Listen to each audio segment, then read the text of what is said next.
buenas tardes. Muchas gracias a Mario, Luis, pues muchos saludos a todas, a todos. José Luis, ¿qué tal? Me da mucho gusto saludarlos. Mitzi, Fer, Jesús, ¿qué tal? Jesús Carlos, no te había visto también por acá. Pues muchas gracias por acompañarnos el día de hoy. Y bueno, estábamos trabajando la sesión pasada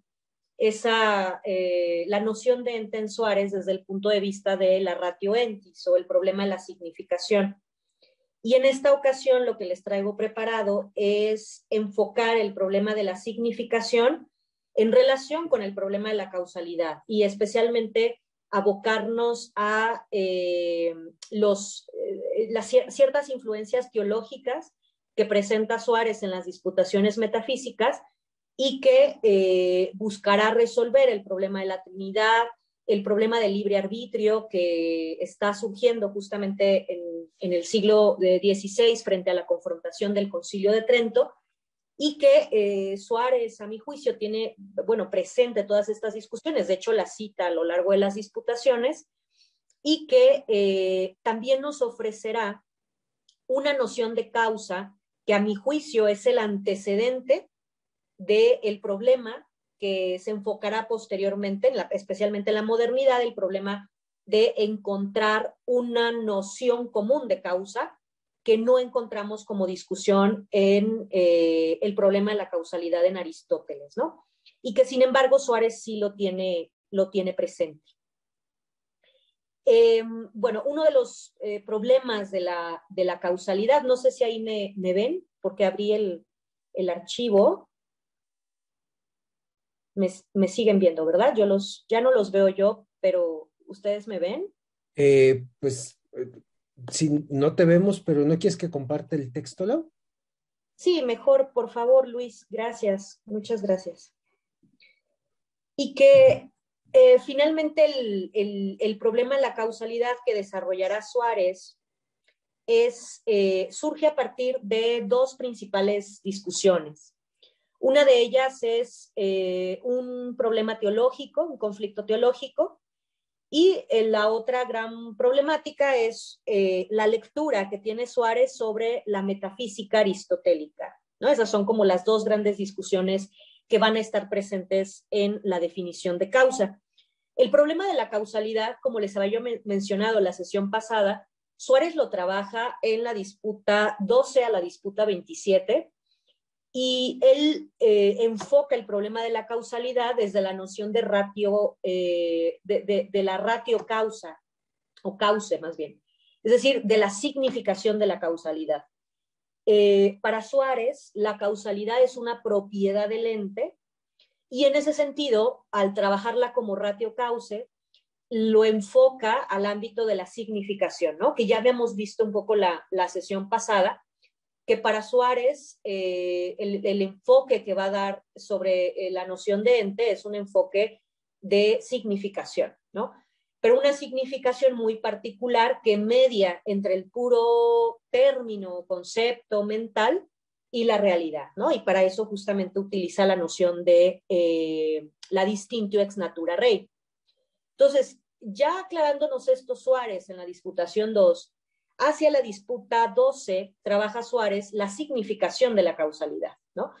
Y nos ofrece una definición de causalidad que surge a partir de toda la discusión de la causalidad que está presente, por una parte, ya desde el conflicto de Nicea, del concilio de Nicea con San Agustín, que lo enfoca de una manera muy particular Santo Tomás cuando habla de la noción de principio y de causa, especialmente para referirse a la relación trinitaria, ¿no? Teológica entre el Padre, Hijo y Espíritu Santo, y que Suárez retoma en estas disputaciones.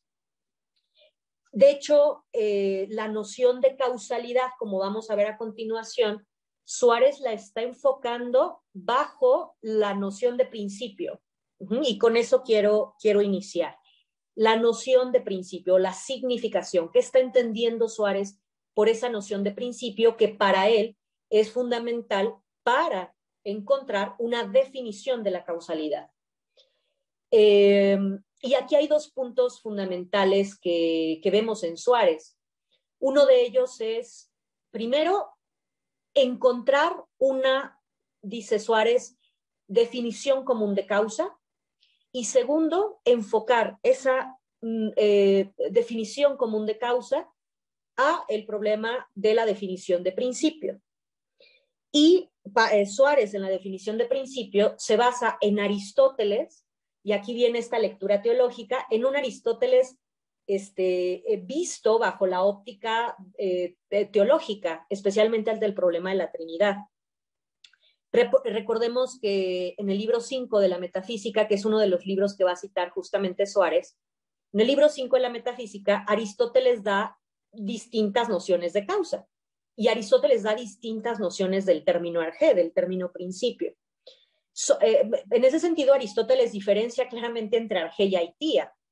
Y ante esta, digamos, polisemia del ser, Suárez lo que busca es una definición que él llamará análoga, es decir, prioriza la analogía, una definición, digamos, analógica, pero que en última instancia, a mi juicio, tiende más hacia el univocismo. ¿Y por qué digo esto? Porque finalmente, para Suárez, la definición de causa es una definición que va a estar amparada en la noción de principio. Recordemos que Aristóteles da por lo menos 3, 4 definiciones del término principio. Arjé, aquello desde lo cual, siendo intrínseca la cosa, esta comienza a hacerse, o desde donde principia naturalmente el movimiento y el cambio, desde donde una cosa comienza a ser cognoscible. Y Suárez lo que interpreta es que esa noción de principio que encontramos en Aristóteles pasa por la teología para significar el problema de la Trinidad. De tal modo que Suárez, basándose en una fusión de lecturas entre Aristóteles y Santo Tomás, va a decir que la noción de principio es una noción que debe considerar el principio y lo principiado, dice Suárez, ¿no? O sea que para Suárez la noción de principio tiene que tener presente el problema de la procedencia del Padre al Hijo y del Hijo y el Padre hacia el Espíritu Santo. De hecho, en la noción de principio, Suárez cita a Santo Tomás, y cito en ese sentido a Santo Tomás. Ahora nos pasamos a la presentación, donde dice Tomás que la palabra principio no indica más que aquello de lo que algo ha procedido. Ajá, esa es la definición, desde de lo que algo ha procedido. Y Suárez comenta que bajo esa definición de principio deben considerarse 3 cosas. Dice él, 1, la cosa misma que se denomina principio; otro, la relación entre el principio y lo principiado; y la tercera, dice Suárez, la razón próxima o la consecución de la dimanación del principio respecto del principio. Así lo dice él. Claro, está pensando en la definición de principio, en el problema de la procedencia del Padre, Hijo y Espíritu Santo. Y como vamos a ver a continuación, a partir de esa definición es que Suárez constituye la definición de causa y de causalidad. El granadino explica que el estudio de la causa y la causalidad, estoy leyendo la presentación para que la vayamos siguiendo un poquito, dice él, prescindirá del movimiento concreto, la materia sensible o cualquier otro factor que impida analizar la noción de causa de modo universal. Suárez desplaza a la física de la metafísica, pues su interés es brindar fundamentos adecuados para la teología, ¿no? Esto con lo que iniciábamos finalmente la primera sesión, ¿no? El interés de Suárez finalmente de conciliar la metafísica con, no conciliar, sino más bien que la metafísica siente las bases de la teología. El objeto de la metafísica trabajará también para Suárez a la causalidad de la mano de la teología, no porque de hecho haya una división causal en Dios, sino porque para Suárez le compete a la metafísica dar cuenta de la amplitud de la causalidad, a lo que las otras ciencias no pueden abocarse. Tomemos en cuenta que Suárez busca una definición de causa que comprenda todos los tipos de causalidad, una pretensión que heredará a la modernidad, ¿no? ¿Qué quiere decir esto? Que finalmente cuando uno se aboca al cambio entre, digamos, la escolástica, la Edad Media y la modernidad, un eslabón fundamental de esa transformación es Suárez, ¿no? Es, a mi juicio, el gran eslabón que finalmente la búsqueda de Suárez es encontrar una noción común de causa, ¿no? Una definición común de causa, cosa que nuevamente no encontramos en Aristóteles, ¿no? O sea, finalmente, Aristóteles, lo habíamos visto ya en sesiones anteriores, esta cita, la habíamos rememorado, ¿no? El ser se dice de múltiples modos, pero siempre conforme a una única naturaleza. Suárez, de las 4 causas que brinda Aristóteles, la causa material, formal, final y eficiente, Suárez lo que busca es encontrar de esas 4 causas una definición común, ¿no? Cosa que a mí me parece eso ya indica una transformación respecto al modo como se está enfocando, por una parte, el problema entre el problema del ente de la significación y por otro, y mucho más importante, abocar la metafísica hacia el problema de la causalidad, ¿no? Que esto vemos finalmente es la gran problemática, el gran eje incluso de la metafísica de Spinoza, de Descartes, ¿no? Con las pruebas, por ejemplo, de la existencia de Dios, donde finalmente ese gran eslabón se encuentra en Suárez. Dice Suárez, Aristóteles no nos dejó ninguna definición de la causa en común, pero los filósofos posteriores se encargaron de formularla. Ante la imposibilidad de hallar una definición común de causa en la metafísica aristotélica, pero necesaria para brindar elementos conceptuales, racionales y universales al servicio de la teología, el granadino encuentra una definición que se acopla a sus pretensiones, ¿no? Y dice Suárez que la definición verdadera, así la denomina él, es la siguiente, ¿no? Esa que vemos abajo. Causa es un principio que infunde por sí el ser en otro. Esa es la definición que va a presentar Suárez como una ratio cause, una definición que da cuenta de los 4 tipos de causalidades, pero que, como vamos a ver, prioriza en esos 4 tipos de causalidades a la causalidad eficiente, ¿no? O sea, Suárez está pensando especialmente con esa noción de infunde por sí el ser en otro, está pensando en la causalidad eficiente, que es la causalidad que prácticamente lleva el eje de toda la metafísica de la causalidad en Suárez. Y como decíamos hace un momento, ¿no? La pretensión está primero en resolver, según Suárez, ¿no? En resolver el problema de hallar una definición común de causa que no está presente en la metafísica aristotélica y que Suárez lo que busca pues es eso, ¿no? Encontrarla finalmente.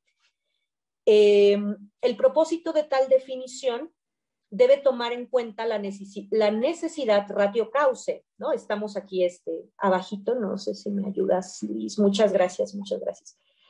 El propósito de tal definición debe tomar en cuenta la necesidad ratio cause, es decir, la significación de la causa, ¿no? Esto es, para Suárez, la significación de la causalidad es, primero, cómo se define la causa. Por eso les digo, es muy importante que enfocar que el tema de la causalidad en Suárez es el problema de la significación, ¿no? O sea, ¿qué significa causa? ¿Qué es? ¿En qué consiste? ¿Cuáles son los requisitos desde los cuales la causalidad opera, ¿no? Y Suárez se encuentra en esa definición, en tanto que infunde su ser en otro, lo común, dice Suárez, que tienen las 4 causas entre sí, lo cual excluye, dice Suárez, toda privación o causa accidental, al indicar que se trata de un principio per se, ¿no? O sea, se está enfocando al problema de la causalidad en tanto un problema de la causa per se, y dice Suárez, no de la causa apale, o una causa que es por otro, pues. Otra parte importante de la definición se halla en el término infunde, desde donde Suárez explica que la definición de causa se sostiene del verbo influir, en tanto que expresa la comunicación, dice él, o irrupción del ser de la causa en otro. Esto quiere decir que el término no solo indica la acción de la causalidad eficiente, sino la acción, dice él, de todas las causas, en tanto que significa que la causa está dando o comunicando su ser a otro. El término influxum es analizado por Thomas Fink, un especialista también en Suárez, que me gusta mucho la lectura, aunque un poco también discuto con él en este texto, porque finalmente Fink enfoca el problema de las disputaciones metafísicas en lo que a mi juicio y al juicio de Fink también, más que el problema del ente, es el problema de la causalidad, ¿no? Donde Suárez finalmente dedica gran parte de sus disputaciones a encontrar una noción común de causa, y que es finalmente esa herencia, ¿no? que se encuentra en la modernidad, el problema de la causa sui, ¿no? El problema de la causa per se, que es finalmente, digamos, la orientación de la causalidad que va a enfocar Suárez hacia la modernidad. Y dice Fink que él sostiene que dicho término, pese a ser insuficiente para explicar las 4 causas aristotélicas, le es útil a Suárez para dar cuenta de la dependencia del ser que del efecto hay hacia la causa, a partir de la cual Suárez define causa como dar o transferir el ser en otro. Ahora, en palabras de Suárez, la causalidad no es otra cosa que el influjo, dice él, o el concurso. Fíjense, ¿no? Tampoco es en vano este término que finalmente utiliza Suárez. Dice ileseu concursus, ¿no?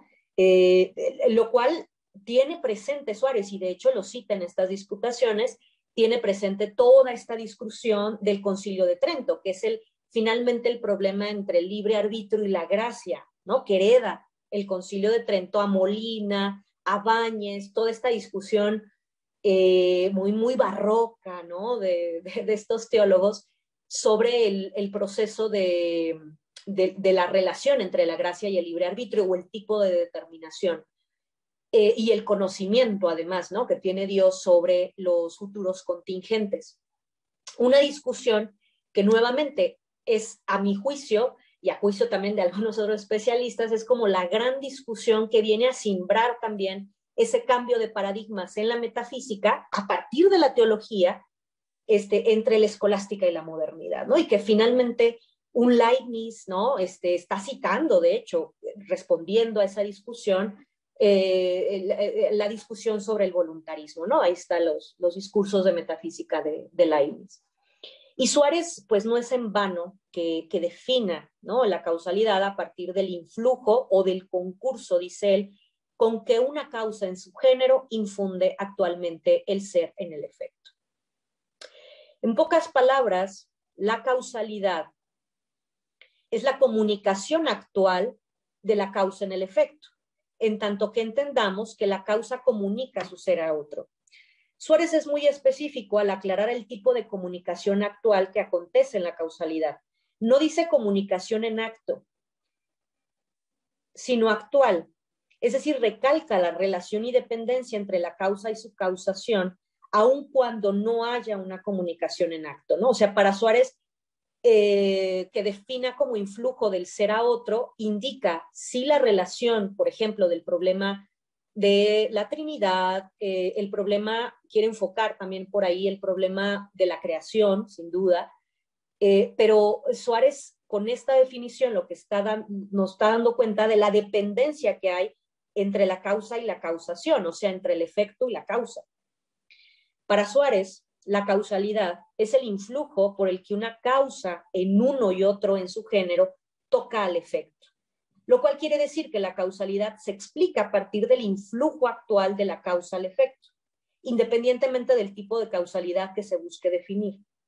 Para entender este proceder, Suárez especifica que la relación causal o el influjo actual de la causa al efecto implica una distinción ex natura rei. Dice él, en sus palabras, este concurso necesariamente requiere que sea algo distinto realmente o ex natura rei de la relación de la misma causa.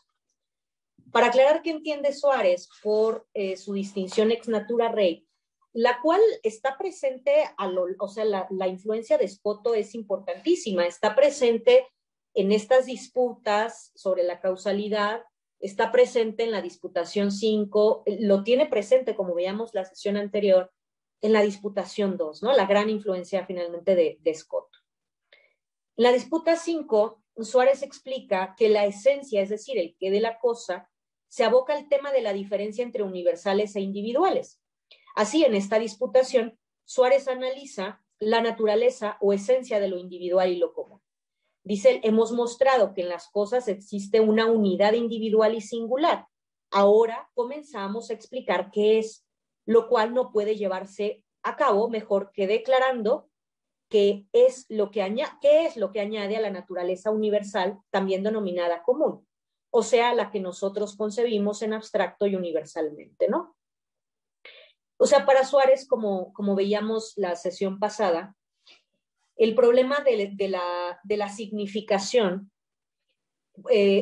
encuentra una resolución Suárez con la distinción ex natura rei, que es finalmente una distinción entre lo individual, singular, y lo universal, de tal modo que, como vemos en el ejemplo, que, por ejemplo, el término Pedro como naturaleza individual añade un modo real, ¿no? O sea, este Pedro, esta Laura, añade un modo real y distinto de la naturaleza común de hombre.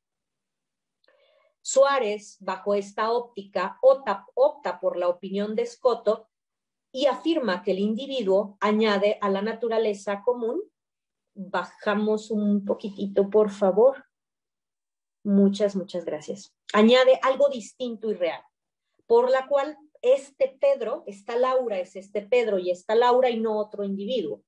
Es decir, se especifica la distinción real, pero sin recurrir a una plena escisión entre naturaleza individual y universal, como si se tratasen de dos realidades distintas, ¿no? Distinción res a res. No es que hayan dos realidades, ¿no? La realidad de este individuo y del universal, sino que hay una distinción entre este individuo y el universal, pero a la vez es una distinción que está basada en la cosa, pero sin llegar a ser una distinción real, ¿no? O sea, una distinción, pues eso, res a res, ¿no? Una distinción que nos hable de dos realidades distintas, ¿no? Por eso es tan importante la significación. Entonces, Suárez encuentra ese término ex natura rei para finalmente abocarlo al problema de la causalidad. Dice él, cualquier distinción de este tipo debe existir entre entidades reales. Como les decía yo, el término ex natura rei o esta distinción sirve para mediar entre la distinción meramente nominal y la distinción real, ¿no? Aquella que cinde, digamos, dos realidades. Y dice, la razón de ello es que tal modo o bien constituye intrínseca y formalmente a dicha entidad, si la constituye, no la distingue por tanto ex natura rei, porque intrínseca y esencialmente se incluye en ella, pero si no, es preciso que se entienda que la supone, ¿no? O sea, esa distinción está ya supuesta, constituida en su entidad, y que realmente le sobreviene y la modifica, ya que se supone que es en la realidad distinto de ella. Y bueno, si bajamos al siguiente punto para ir adelantando, ahí está, ¿no? ¿Qué es finalmente en esa ratio cause que busca Suárez? Dice él que hay finalmente esa definición común de causa, como aquello que infunde su ser a otro, dice Suárez, es la mejor definición para explicar incluso la división de las causas. Suárez establece varias definiciones, ¿no? Una de esas divisiones, no definiciones. Una de esas divisiones es entre la causalidad ad intra, o sea, al interior de las cosas, y la causalidad ad extra. En la causalidad hacia el interior, muestra que es la causalidad material y formal, y la causalidad hacia el exterior es la causalidad final y eficiente, ¿no? Hace esta primera división. Y lo mismo, en cada una de estas dos divisiones, como si fuera dividiendo entre género, especie, diferencia específica, Suárez dice, bueno, finalmente en estas dos primeras divisiones que hemos hecho, a la vez las causas se dividen en causas per se y causas que son por otro, causa sustancial y causa accidental. Entonces va dividiendo Suárez este tipo de causalidad, pero finalmente lo que encuentra es que ante toda esta división de las causas, opera en todas ellas una significación ex natura rei que permite unificar, pese que haya una causalidad material, esa definición de causa como aquello que infunde su ser en otro, es como la gran definición, ¿no? Y finalmente, como decíamos, para Suárez, esa significación de causa se sostiene de la noción de principio, que era con lo que iniciábamos, ¿no? Esta definición de principio, que es finalmente la definición que citaba yo al inicio, la de Santo Tomás, como procedencia, ¿no? Entonces, Suárez repliega finalmente todo el problema de la causalidad de la creación, por eso les digo, es principalmente la causalidad eficiente, lo repliega en tanto ratio cause en la noción de principio, ¿no? Finalmente una noción que servía a la teología para hablar del problema de la Trinidad. Y dice Suárez aquí en esta cita que finalmente esa definición de causa es una definición análoga, dice él, ¿no? Yo abogo, no sé ustedes cómo lo vean, yo abogo porque Suárez tiende más al univocismo, ¿no? A una definición unívoca de causa, pero él dice que no. Dice, a esto hay que decir brevemente, con la opinión común, que la razón de causa no es unívoca, sino análoga. En primer lugar, porque la causa de los accidentes y de la asistencia no es causa unívocamente. Así lo dice, ¿no? Corté un poquito la cita porque reitera, pero finalmente no nos dice por qué, ¿no? Dice, y en segundo lugar, porque ni la razón de ente ni la de cualquier otro predicado real común a Dios y a las criaturas puede ser unívoco. Así lo dice. Es decir, que para Suárez la definición de causa que ha presentado es lo suficientemente prioritaria, pero de consistencia analógica para no prescindir de la diferencia real entre Dios y las criaturas, aun cuando se requiere aplicarla en analogía con las 4 causas aristotélicas. Tomemos en cuenta que la definición de causa para Suárez no es un mero concepto mental, por eso es tan importante el término ex natura rei, sino una relación real entre la causa y el influjo actual. En síntesis, el tipo de causalidad que postula Suárez supone una relación entre causa y ser real, a partir del supuesto de la distinción ex natura rei. Con ello evita Suárez que la causalidad suponga una distinción ontológica del modo de la distinctio realis, o de la distinción real, entre el efecto y la causa, ¿no? Como si fueran 2 realidades completamente distintas que solamente la causa influye y ya, ¿no? Y es como si fuese un proceso separado, ¿no? Lo que busca Suárez finalmente es evidenciar esa relación que hay entre la causa y el efecto, pero a partir de la causación. Por eso habla no de acto, sino de actual. Por otra parte, evita también postular la diferencia entre los distintos tipos de causa, que los distintos tipos de causa sea analizada como una mera distinción conceptual, ¿no? Para Suárez, el término esta distinto ex natura rei le ayuda a mediar entre la escisión real y el mero concepto, ¿no? O sea, claro, nuevamente está el postulado de la creación. Y bueno, vamos un poquito más abajo del texto. Aquí viene un poco más abajo, era lo que les explicaba de los tipos de causalidad, y lo que me interesa es que finalmente veamos la influencia teológica. Ahí está, es el punto 3. Gracias, muchas gracias, Luis. Para comprender el tipo de supuestos que sostiene Suárez, es necesario explicar temas de teología que son de su interés. Normalmente los especialistas, cuando Suárez habla de la definición de causalidad, pasan así como rápido, ¿no? El tema de la teología y de las citas y de los problemas que ofrece Suárez en estas disputaciones cuando está explicando el problema de la Trinidad, ¿no? Ya me parece que es algo importantísimo en Suárez, cómo finalmente ante esa relación entre la causa y su causación, o la causalidad actual, pues, Suárez se está involucrando en el problema teológico, ¿no? Problemas trinitarios. Dice Suárez, estamos citando la Disputación 12, dice, como nuestra física y metafísica debe servir a la teología, es preciso dar tal definición de causa que no convenga al Padre Eterno en cuanto que es principio del Hijo, ni al Padre ni al Hijo en cuanto que son un único principio del Espíritu Santo. Y esto es lo que nos plantea el problema, ya que la persona que produce es un principio que infunde el ser per se en otra persona. y en este sentido parece que le conviene toda la definición de causa, a pesar de no ser causa, como consta por la opinión de los teólogos. Suárez explica que los teólogos, para evitar este problema, se han servido del término depender para definir causa. Sin embargo, encuentra que dicho término indica la participación del ser del otro, lo cual conllevaría a excluir el misterio trinitario de la definición de causa. Tal temática es pasada por alto por algunos lectores, pero recordemos que para el catolicismo uno de los pilares del credo es la consustancialidad del Padre, Hijo y Espíritu Santo. Las tres personas son principio, no causas. El Padre es principio del Hijo y del Espíritu Santo. El mismo Suárez, al inicio de esta disputa, explica la adaptación de las definiciones aristotélicas de principio y causa de los libros 5, 4 y 12 de la metafísica aristotélica para utilidad de la teología dogmática, dice él, en especial para su aplicación al problema de la Trinidad.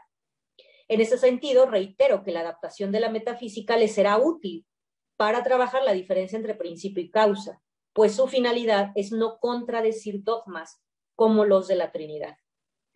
Y cito aquí otro extractito, dice, ha sido aprobado con razón por los teólogos latinos por reverencia al misterio de la Trinidad y para evitar ocasión de error, ¿no? O sea, es muy llamativo que Suárez, cuando está ofreciendo esa definición común de causa, cita el problema trinitario, ¿no? Y dice, aquí finalmente esta noción de causalidad no viene a erradicar o a poner en tela de juicio el problema de la noción de principio, de la procedencia entre Padre, Hijo y Espíritu Santo, sino que la noción de principio es el fundamento, en tanto significación y en tanto realidad, el fundamento de la definición común de causa.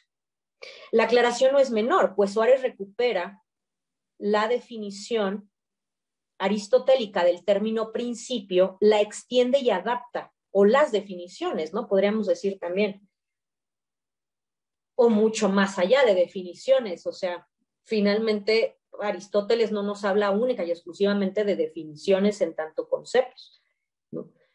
Suárez, un poco la forma como lo entiende es que todas esas acepciones que nos da Aristóteles en la metafísica son acepciones que pueden ser comunes, ¿no? O sea, que pueden ser comunes.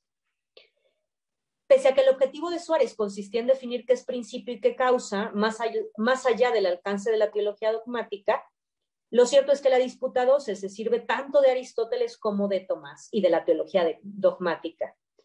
Y cito otra vez a Suárez, dice, por consiguiente, para declarar esta propiedad de la causa, dijimos que es un principio que infunde el ser, porque es preciso que el mismo sea causado y consecuentemente distinto, por lo cual es cierto que la persona divina producida no puede decirse efecto.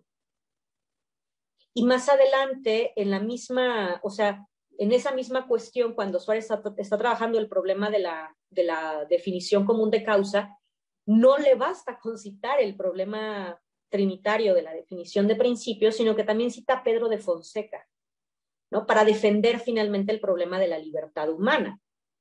Lo cita ahí, en palabras de Suárez, dicen por tanto algunos en la referida cuestión que toda la causa y raíz de esta determinación ha de reducirse a la divina voluntad y predefinición, pues viendo Dios que este agente está dispuesto aquí y ahora para inmutar a tal sujeto hacia tal forma en especial y que de suyo es indiferente para esta o la otra forma individual y que no puede por sí elegir o determinar su acción a esta más bien que a otra cosa, el mismo con su voluntad decretó dar su concurso para la producción de tal individuo, ¿no?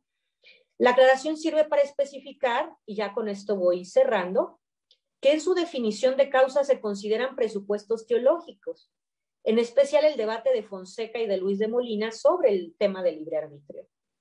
El tema que retoma Suárez en esta disputación no es menor, pues recuerda la importancia del tema de la gracia y la justificación ante la resolución del Concilio de Trento. Que es toda esta discusión a la que Suárez también perteneció. Suárez elabora panfletos, ¿no? O sea, en lengua vernácula además, donde defiende finalmente el molinismo, ¿no? O esta ciencia media, para hablar de la determinación causal entre Dios y el libre arbitrio en un sentido de indiferencia, dicen ellos, ¿no? Y postulando la defensa de una ciencia media. Y con esto finalmente cierro. La autoridad del Concilio de Trento exponía la necesidad de evitar la herejía protestante del determinismo frente a la libertad humana. Recordemos que entre los primeros protestantes del determinismo,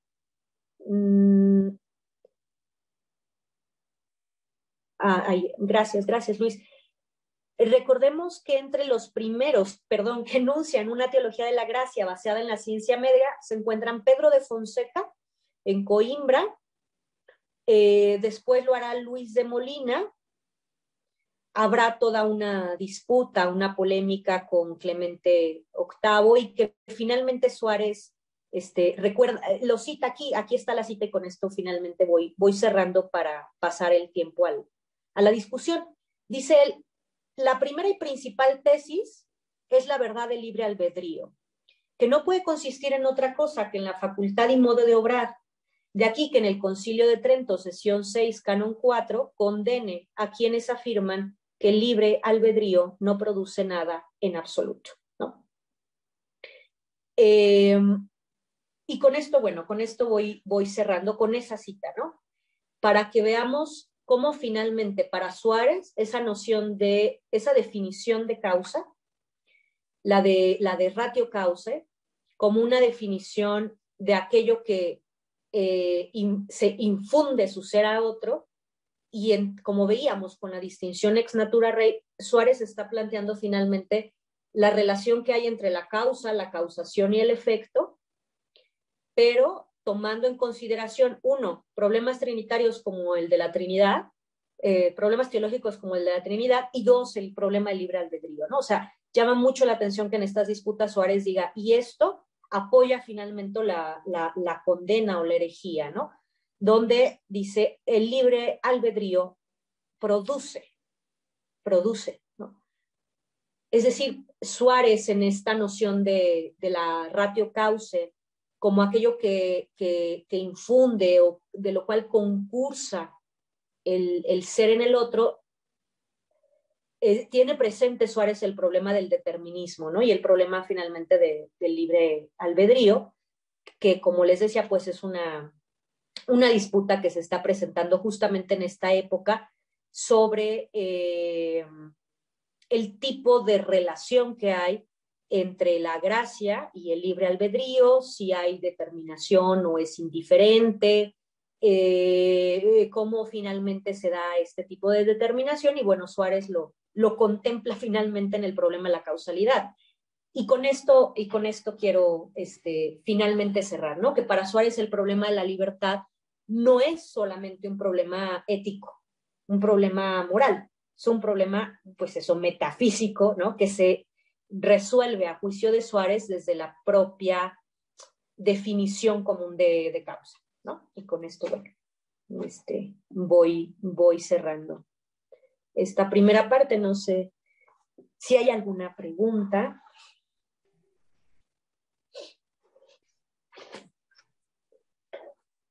Bien, abrimos el espacio para participar en torno a esta problemática de causa y este cierre que se fue dando en torno al libre albedrío. Si alguien desea participar, pues puede levantar la mano o colocar el icono ahí para irle dando la palabra.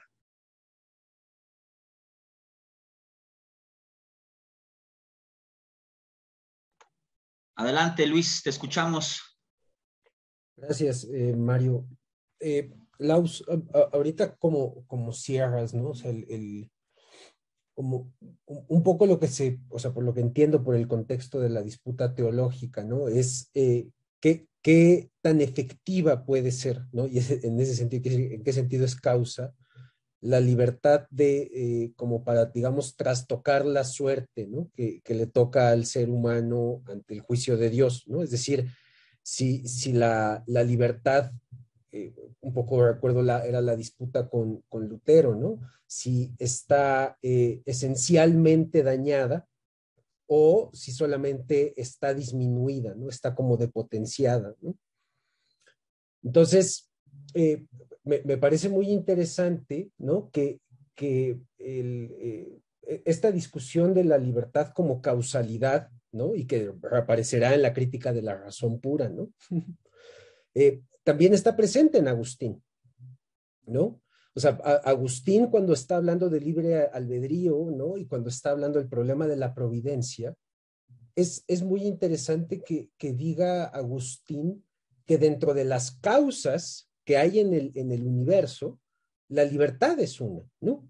Es una forma de causar. Lo que sucede es que, claro, el término es multívoco, ¿no? Y entonces sucede esto que tú estás planteando, ¿no? Tratamos de buscar una definición común que opera por principio analógico, ¿no? Y el problema sigue siendo ese primer analogable, ¿no? Ese prosgen, ¿no? Con vistas al cual se analoga todo lo demás, ¿no? Eh, un poco quisiera, o sea, es un comentario y lo que quisiera es si pudieras como mostrar, ¿no? O señalar un poco las consecuencias que tiene toda esta discusión que no está propia, o sea, no es propia del mundo griego, ¿no? No es propia del mundo griego porque no les parecía, ¿no? Que el ser humano no fuese causa en algún sentido, ¿no? Y parece ser que la discusión teológica de la época, ¿no?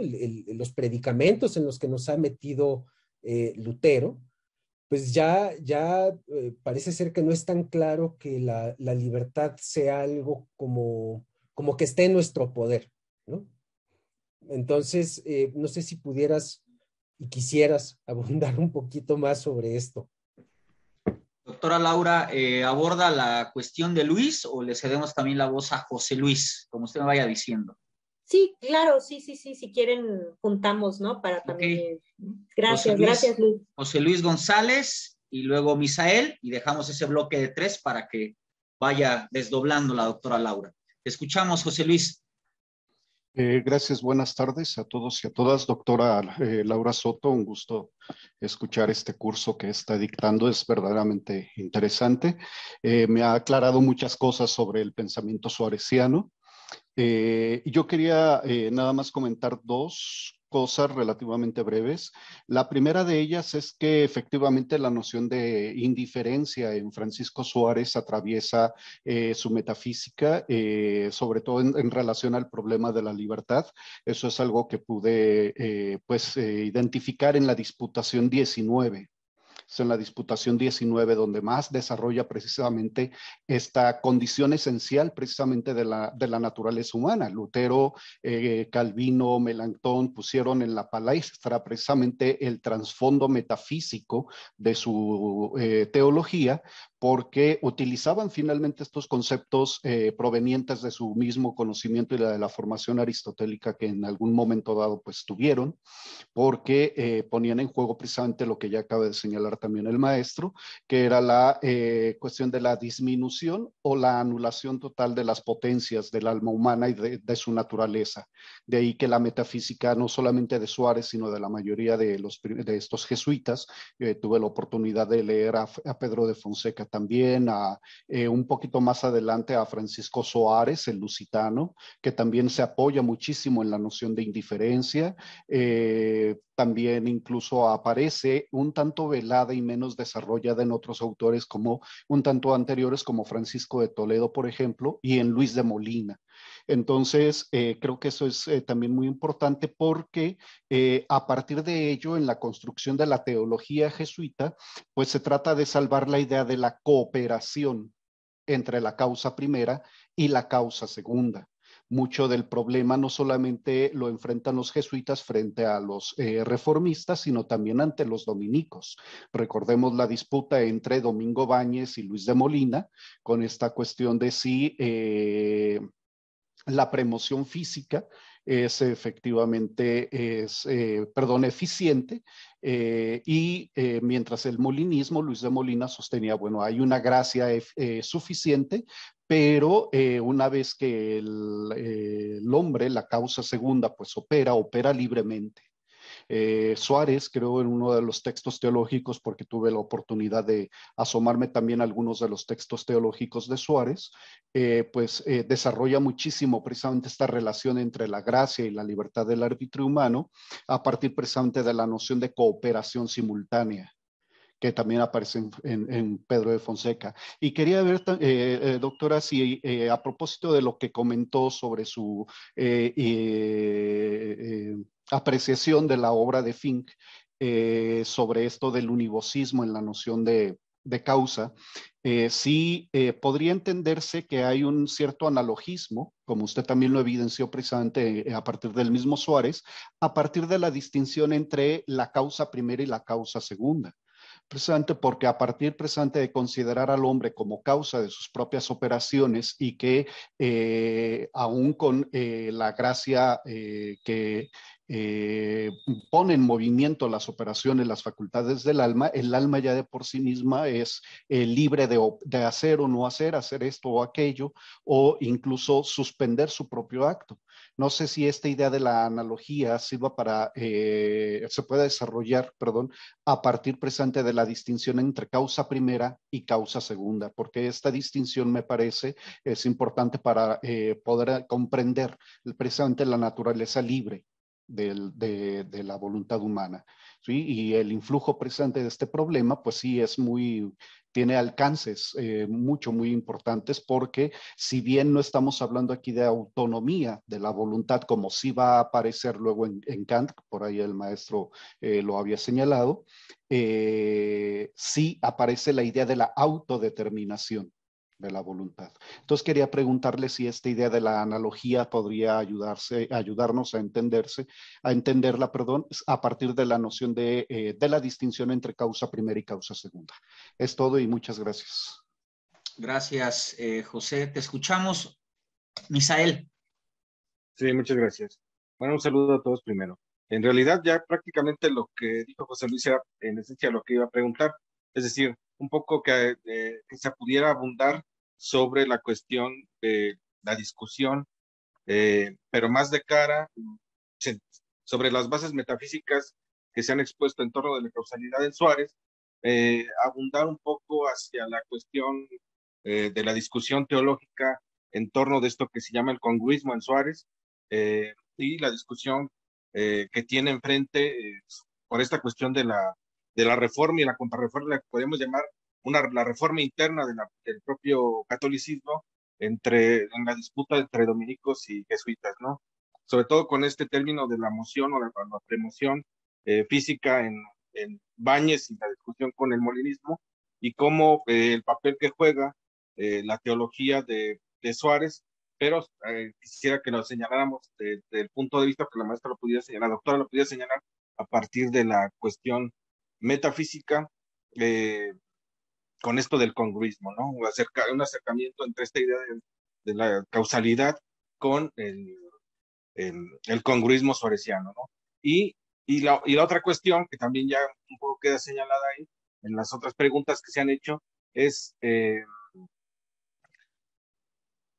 si se pudiera apuntar a una cierta base metafísica de una posible ética en Suárez, claro, con raíces claramente teológicas, por ser un filósofo cristiano, por ser un teólogo ante todo, y hablar un tanto de esta idea de la voluntad, ¿no? De la cuestión de la voluntad y la discusión a partir de esta idea de la providencia y libre arbitrio, y centrarse un tanto en esta cuestión de la voluntad, ¿no? Para hablar de una posible ética en Suárez, ¿no? Y esas serían un poco las dos cosas, que ya se habían un tanto mencionado. Gracias. Sí, muchas gracias, José Luis, Misael, por las preguntas. Sí, o sea, sin duda, pues es la gran discusión que, como decía muy bien Luis, ¿no? Está ya presente incluso en el propio San Agustín, ¿no? En el Doctor de la Gracia, es la gran discusión que finalmente tiene Agustín ya pues presente, y que viene además de toda una tradición variada, ¿no? Diversa. O sea, por una parte, la importancia de la lectura que le dan los cristianos al tema de la justicia, la justificación de Dios, especialmente a partir de Pablo, que es donde Agustín está leyendo el tema del pecado original. Pero por otra parte también con una influencia muy importante de la discusión entre académicos y estoicos frente al tema del libre arbitrio. Pero finalmente digamos que un nuevo paradigma que empezará a surgir a partir incluso de los tipos de gracia, ¿no?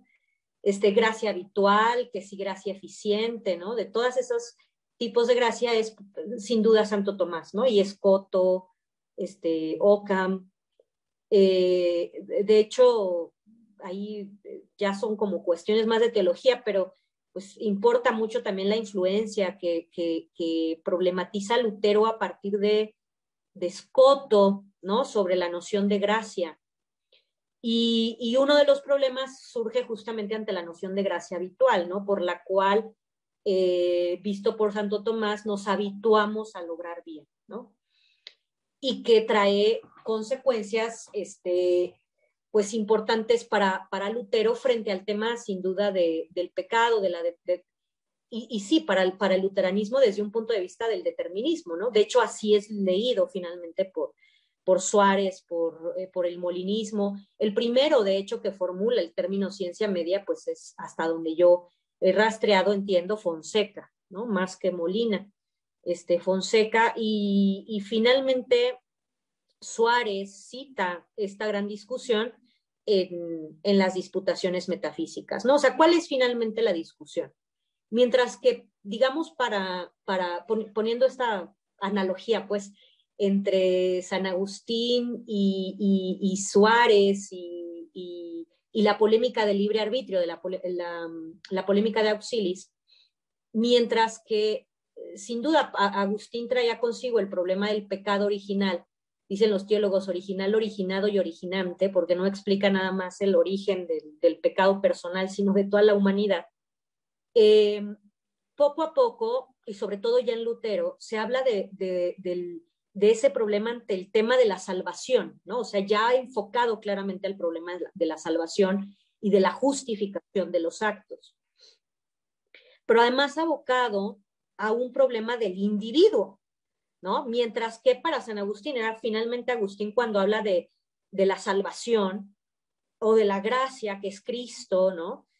No habla de un problema del individuo, ¿no? O sea, habla de la comunidad de creyentes.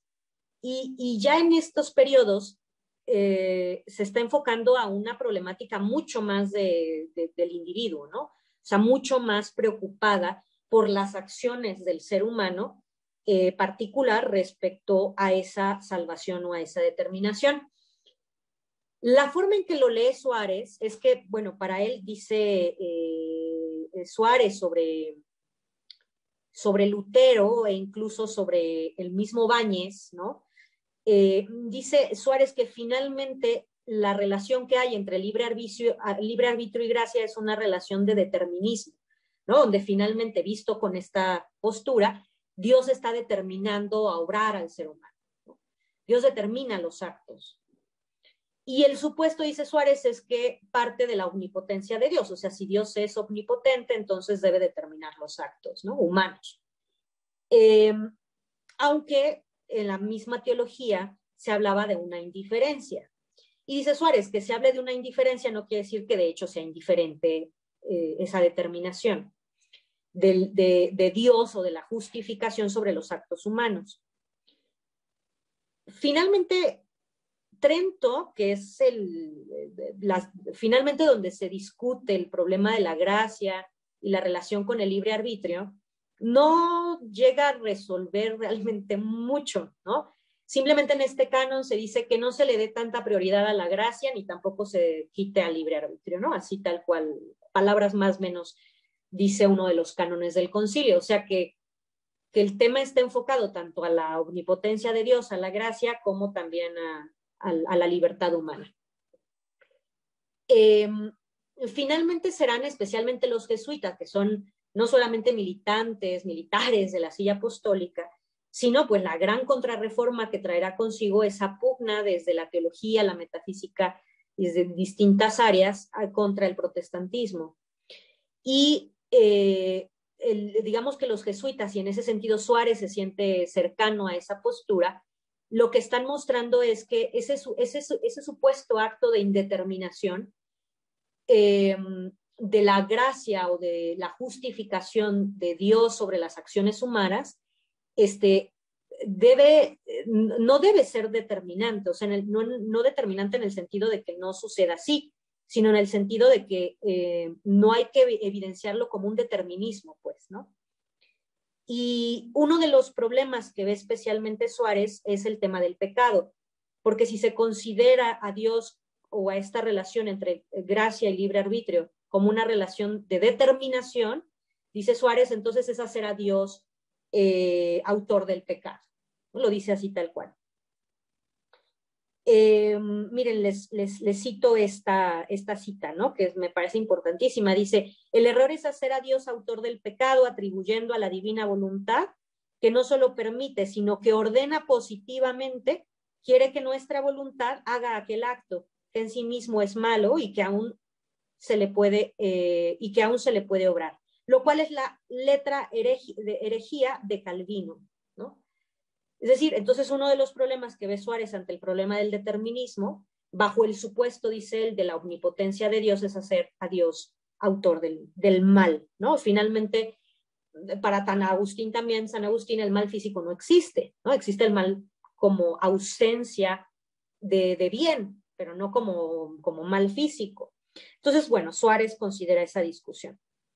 Y por otra parte, lo que él considera es que finalmente, ante esta noción de causalidad, Dios contempla las múltiples posibilidades que el ser humano, por su misma acción, ahí está lo de las causas segundas que decía el doctor José Luis, por su misma acción, por su misma elección, decide operar. De tal modo que la ciencia media viene a explicar ese conocimiento que tiene Dios sobre lo que va a ocurrir en los futuros contingentes.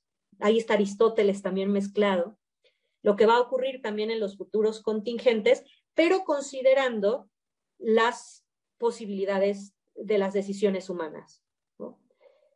Donde finalmente lo que ve Suárez es que las acciones humanas sean consideradas desde una noción de libertad efectiva, ¿no? No que se diga es libre el ser humano porque hace el bien, pero donde se está determinando ese principio de la voluntad, no la libertad, el principio de la voluntad en Dios, porque es hacer nuevamente, dice Suárez, caer en la herejía de Calvino, de hacer a Dios autor del pecado, ¿no?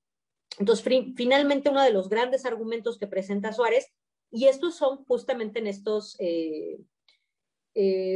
tratados, no son tratados, se me fue el nombre que utilicé hace unos momentos, folletos, pues no me acuerdo el término que utilicé hace un momento, pero en estos tratados que elabora Suárez en lengua vernácula y donde está tratando el problema finalmente del libre arbitrio. La discusión es una discusión teológica, ¿no? Sobre las ciencias de Dios. Si no me recuerdo, es la cuestión 14 de la Suma de Teología, donde Santo Tomás habla de dos tipos de ciencia. Y en de estos dos tipos de ciencia, o sea, de cómo finalmente conoce Dios a las cosas y de cómo conoce Dios al mundo, pues, de esos dos tipos de ciencia, los molinistas van a establecer una tercera ciencia, a la que denominan ciencia media. Por ejemplo, de estos dos tipos de ciencia, que es la ciencia de visión, denominada por Santo Tomás, o la ciencia libre, es el modo como Dios conoce a las operaciones del mundo, ¿no? Y Molina reestructura esas dos ciencias y pone una tercera para resolver el problema de Calvino. Para Molina, por ejemplo, les leo estas dos citas de cómo entiende Molina estas dos ciencias.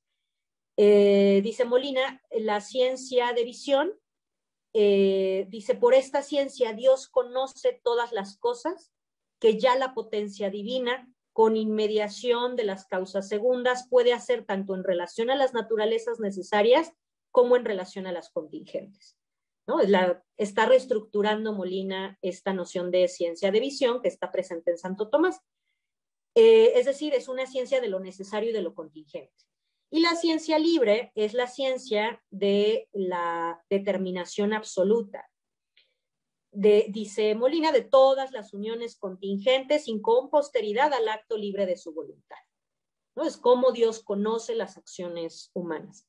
Pero finalmente esto no resolvía para todas las discusiones teológicas, les digo, el problema de la gracia eficiente, de la gracia habitual, no resolvía la discusión. Entonces, lo que se le ocurre a los jesuitas y a Fonseca Molina es colocar una ciencia intermedia entre estas dos, ¿no? Una ciencia entre la determinación necesaria y la ciencia de lo contingente, ¿no? Y es la ciencia media.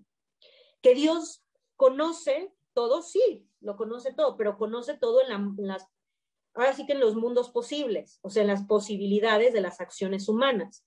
Todo lo tiene contemplado Dios, pero sabe que finalmente va a efectuarse, sin que esto determine la acción humana. Ajá. Hay una discusión entre Molina y Báñez, ¿no? Como decía muy bien José Luis, y esta discusión trae consigo nuevamente fuertes problemas teológicos, porque los Báñez, los dominicos, dicen, bueno, esto es una cosa rarísima, ¿no? O sea, si Dios es omnipotente, tiene que determinar, pero de manera indiferente, ¿no? Y eso ya estaba resuelto por Santo Tomás, como que meten una ciencia media para resolver el problema de la gracia y de los futuros contingentes de Perihermeneias, ahí está Aristóteles, ¿no? Entonces, y luego los molinistas y Suárez con ellos dicen, no, es que tenga cuidado Báñez porque está muy cercano al determinismo de Lutero y de Calvino. Entonces, finalmente, ¿cómo se enfoca esta discusión?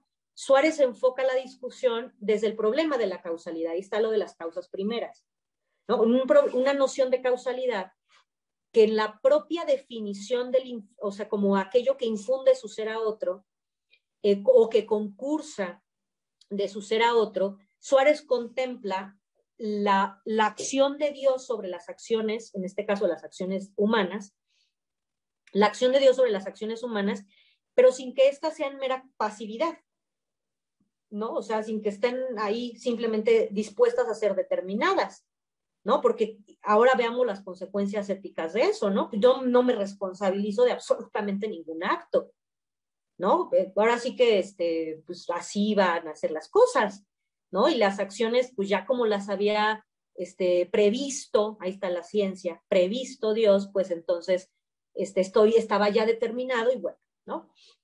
Entonces, para evitar ese tipo de, que es una metafísica que finalmente, y ahí está lo de la ética, que comentaba muy bien Misael, una ética, o sea, se habla de un voluntarismo y se ven cosas muy bonitas de la noción de libertad en los jesuitas, pero también es una carga ética importantísima de plena responsabilidad en las acciones humanas, de plena responsabilidad en las acciones humanas. Sí con vistas al conocimiento del bien, pero finalmente, pues eso, responsabilizando a la voluntad humana de las acciones. Y además una noción de voluntad que está presente frente a una noción de causa, ¿no? De causa metafísica. No es casualidad que Spinoza trabaje en Cogitata Metafísica la definición de ente, problema de la causalidad eficiente y de la moral. Son las grandes discusiones de Suárez en las disputaciones metafísicas.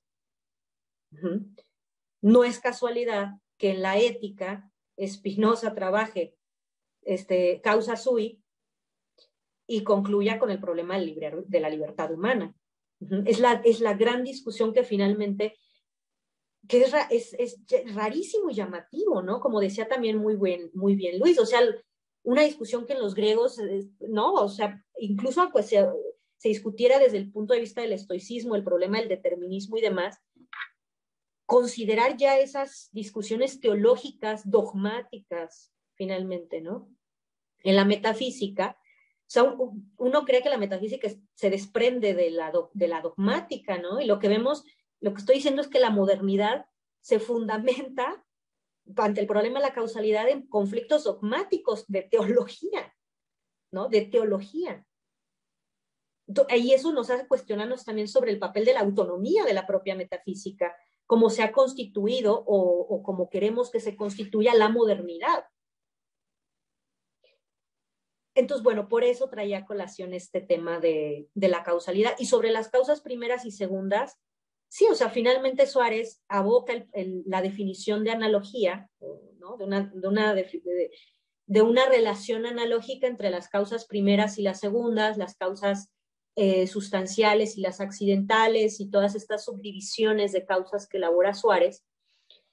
Está también sobre el tema del libre arbitrio, es la disputación 19, ya habíamos citado la disputación 19, y otra disputación también es la 23. Ahí también Suárez trabaja este problema de la causalidad y en relación con la libertad humana.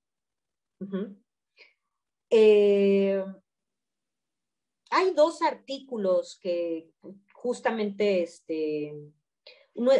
uno sobre la ciencia media que trabajé, está publicado en una de las revistas de la Universidad de Coimbra. Incluso si buscan así ciencia media Laura, creo que aparece ahí en Google Books porque subieron el libro. Y bueno, ahí hay en ese artículo justamente lo que trabajo es eso, ¿no? La influencia de la teología en la metafísica, ¿no?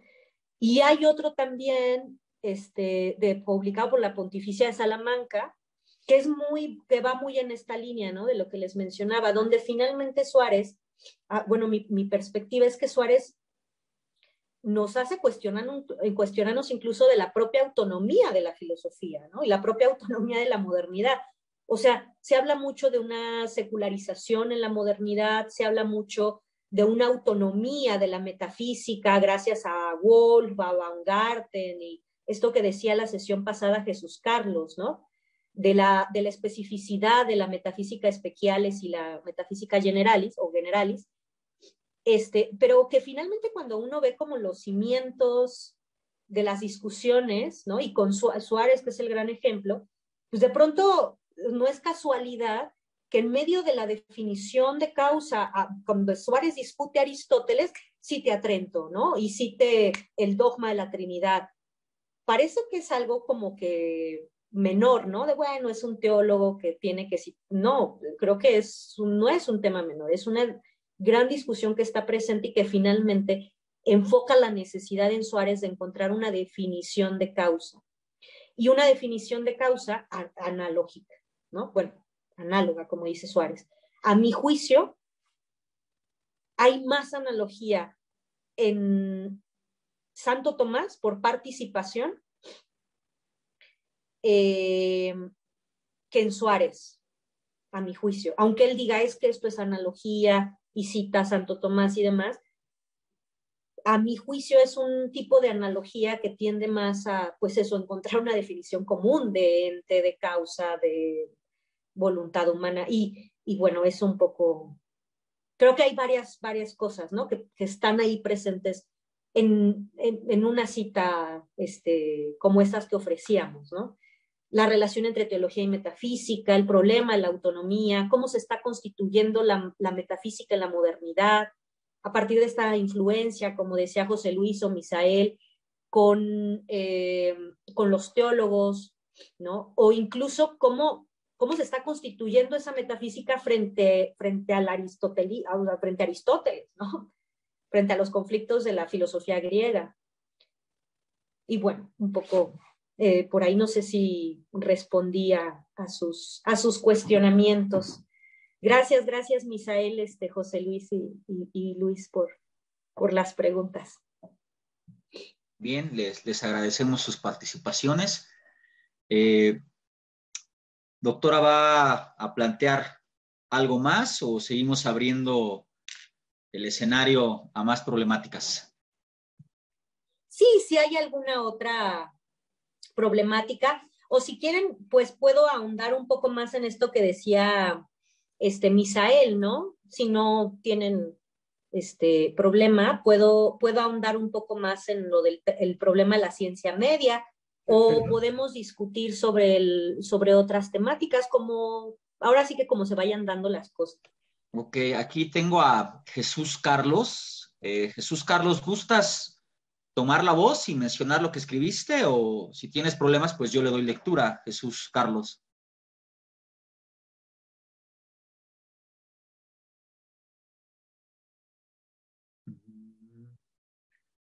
Creo que lo leeré.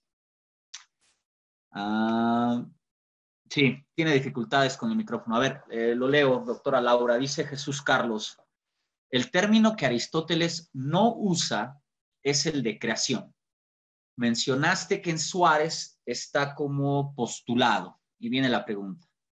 ¿Es la causa para Suárez como un axioma indiscutible, en tanto que non inquirimus an causa sit, cuya nihil es per se notius? Disputación 12, sección 1.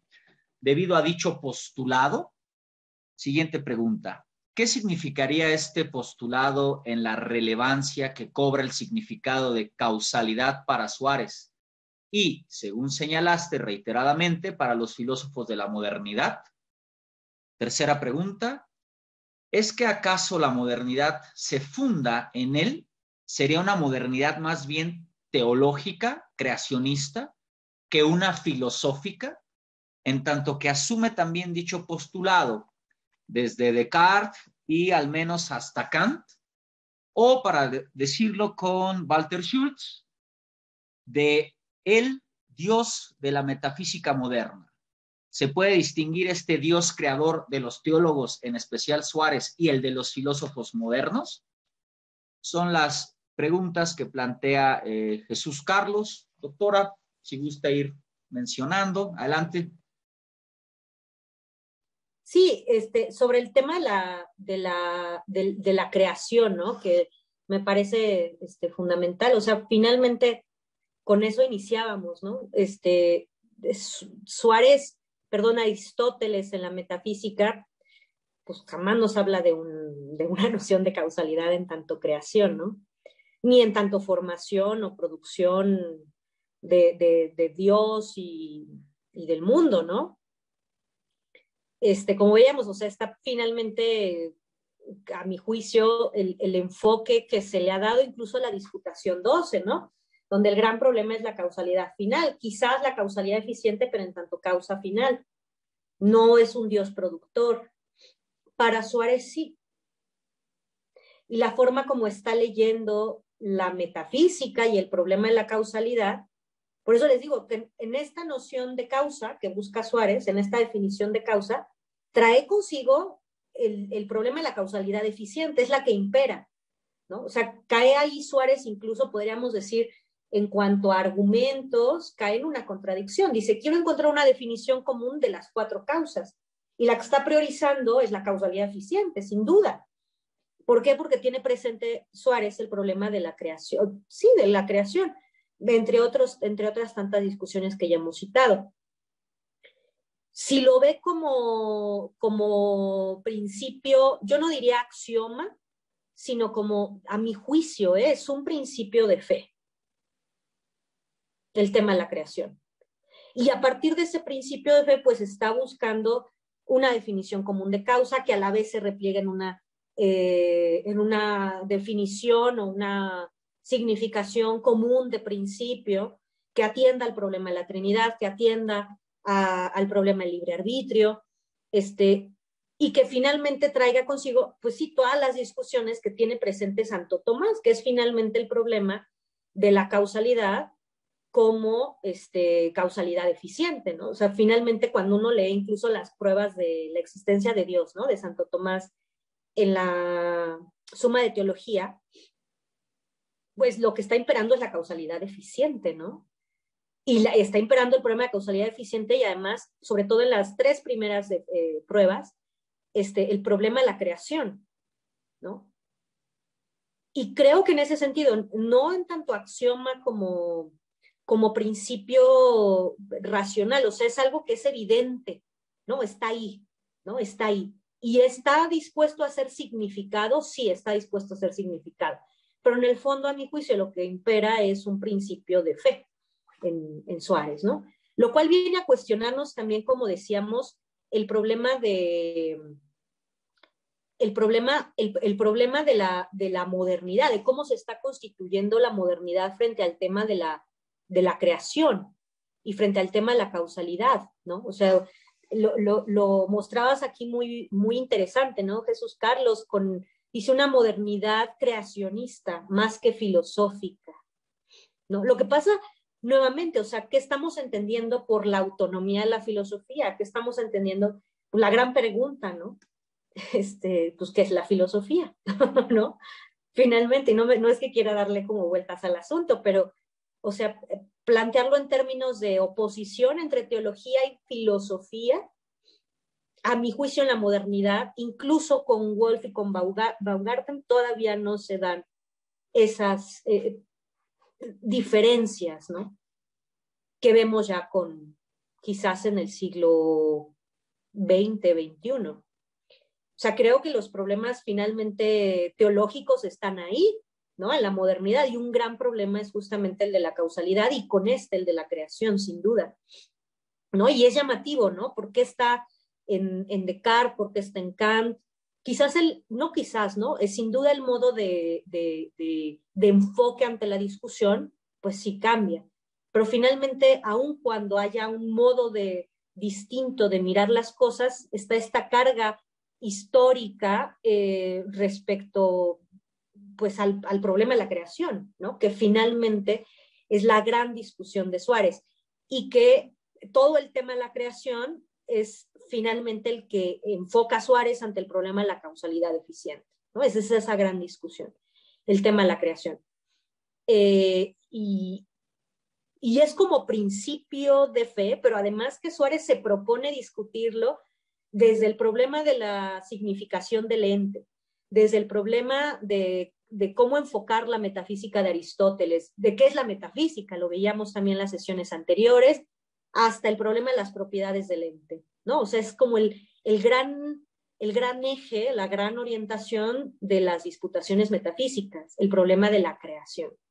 Para mí, por eso es tan fundamental el problema de la causalidad en Suárez, ¿no? Le damos mucha vista al tema del ente y es muy rico.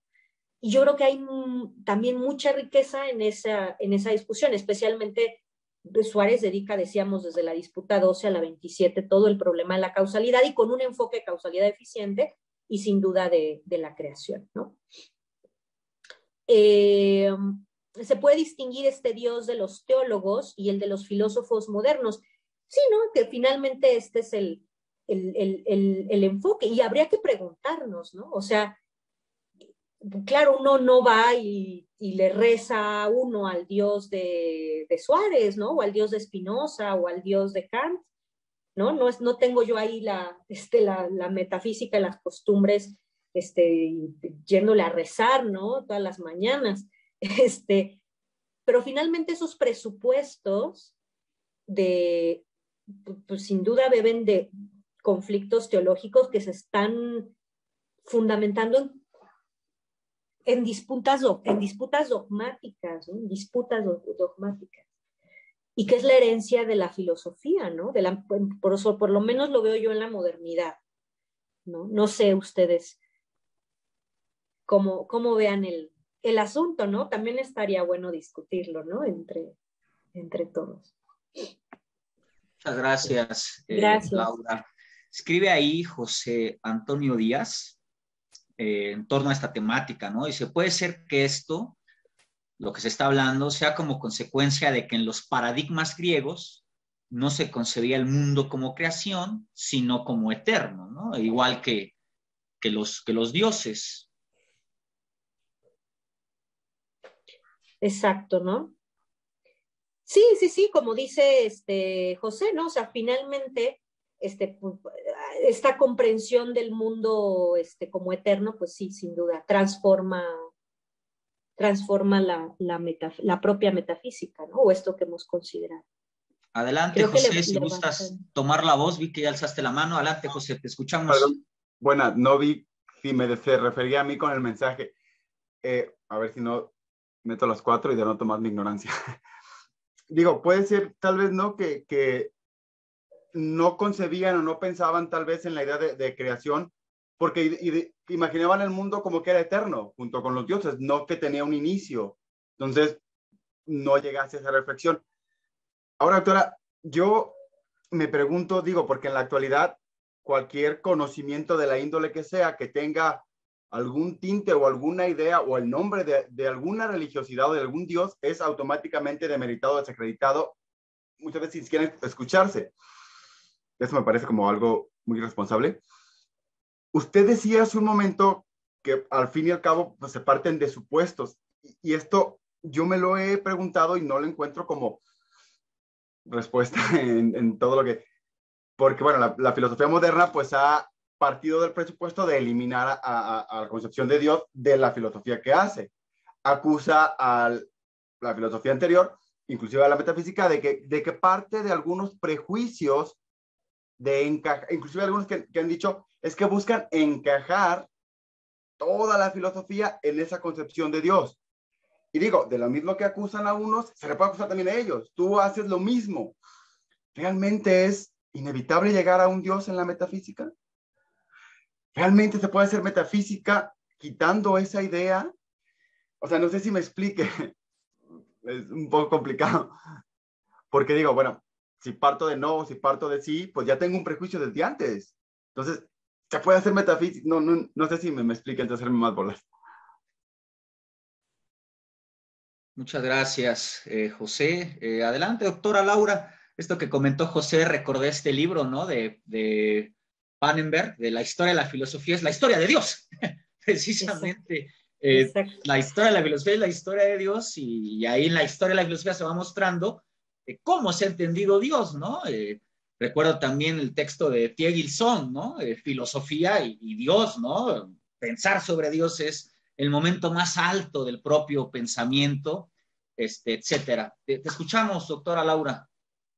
Sí, o sea, finalmente, como muy bien dice usted, José, ¿no? O sea, finalmente el problema de la idea de Dios, pues a mi juicio también ha estado presente, e incluso no sé, digo, así como por responder un poco a su cuestionamiento, ¿no? Finalmente o sea, en la Gaia Ciencia, ¿no? Aquí hay nietzscheanos y espero no meterme en otras cosas porque ya me fui de Suárez a Nietzsche. Pero, o sea, finalmente cuando en Gaia Ciencia el loco dice Dios ha muerto, lo han matado, lo hemos matado. O sea, yo como lo veo es que la crítica de Nietzsche es la crítica hacia el cristianismo, ¿no? No ante la idea de Dios o los dioses. Y creo que nuevamente, o sea, ante este enfoque de la secularización de la metafísica o la autonomía de la metafísica frente a las religiones o a las ideas de Dios o de Dios, pues claro, se está pensando ante la carga de la Edad Media, o sea, ¿no? Se está viendo claramente esa carga de la Edad Media y a nivel dogmático, pero, o sea, claro, sin duda hay pues una gran diferencia, ¿no? Entre la noción del tiempo eterno y la noción del tiempo creado, ¿no? O sea, para Agustín el tiempo es una creación, ¿no? Cuando se discute o discutimos muchas veces la noción de la temporalidad en confesiones, de que del tiempo es y no es a la vez. Y si me dicen, si me lo preguntan, lo sé, pero luego si piden explicación, ya no sé qué es el tiempo, puesto que tiene esta posibilidad de ser y no ser. Finalmente, San Agustín enfoca la temporalidad también como criatura, ¿no? O sea, del tiempo es una criatura, cosa que yo no lo he visto en filósofos griegos, no sé si ustedes, ¿no? Pero yo en filósofos griegos no lo he visto, o sea, ni en los presocráticos, tampoco lo veo en el Timeo, ¿no? Que es como una obra que a veces los primeros filósofos cristianos, Filón, no cristianos, sino los primeros filósofos como helénicos, más bien, suelen citar, ¿no? Ante el problema de la producción y demás.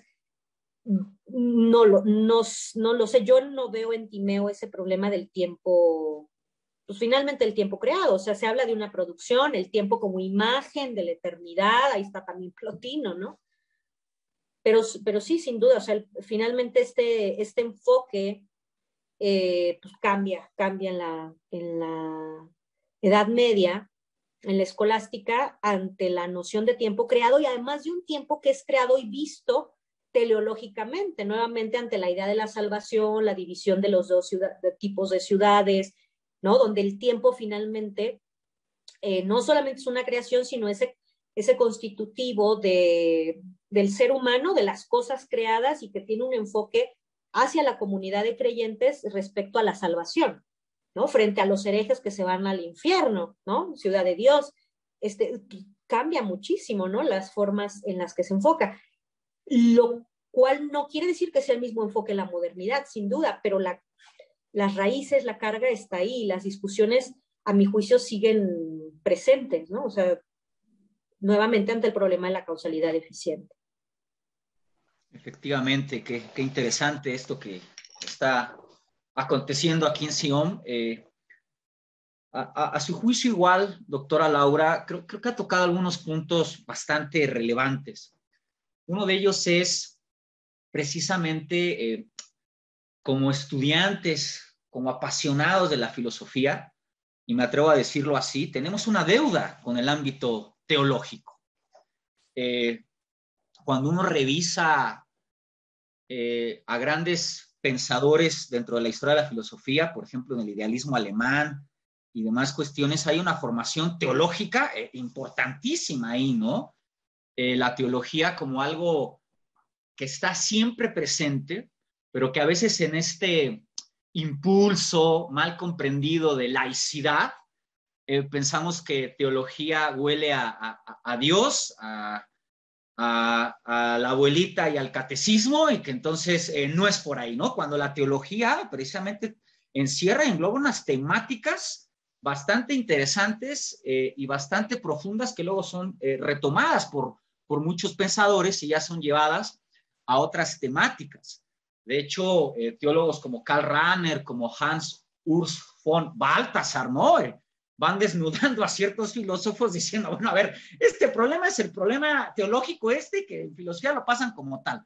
Entonces, a veces nos quiere dar prurito cuando hablamos de teología, pero no debe de ser así el ámbito, ¿no? Y a veces confundimos teología con religión, y a veces también qué estamos entendiendo por religión, etcétera, etcétera.